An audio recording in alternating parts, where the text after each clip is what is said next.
క్రైస్తవునిగా దేవుని బిడ్డలుగా ఉన్న మనకి ఐడెంటిటీ ఏముంది? బయటికి వెళ్ళినప్పుడు ఎలా గుర్తుపట్టగలరు మనల్ని? యేసు ప్రభు కంపెనీలో పనిచేసే మనము ఒకే ఒక్క పని అందరికి ఇచ్చాడు, ఏంటంటే ఆయన రాజ్య సువార్త ప్రకటించాలి. హల్లెలూయా. ఇక దాన్ని తప్పించి వేరే పని లేదు. ఆయన సువార్త ప్రకటించాలి. దేవుడు కూడా మనకి ఒక మంచి డెసిగ్నేషన్ ఇచ్చాడు. అది పేతురు భక్తుడు రాస్తున్నాడు. రాజ్య వ్యవస్థలో Kingdom of God on earth, భూమి మీద ఆయన స్థాపించి ఉన్నాడు.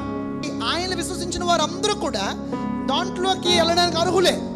వెళ్ళిన మనందరికీ కూడా పనులు, ఒక్కరికి ఈ పని నువ్వు ఎంత చేయాలి, నువ్వు ఎంత చేయాలి, నీకు ఎంత చేయాలి, ఈ భారం నేను ఎంత మోపుతున్నాను అనే దాంట్లో వ్యత్యాసం ఉన్నప్పటికీ మనందరికీ కూడా ఒకే ఒక్క డెసిగ్నేషన్ ఆయన ఇచ్చాడు. ఏంటి ఆ డెసిగ్నేషన్ అంటే, మీరు రాజులైన యాజక సమూహం. We are kings in his kingdom. రాజులు రాణిలు. ఎందుకంటే దేవుని వాక్యంలో ఏముందంటే, we are all sons and daughters of our living father.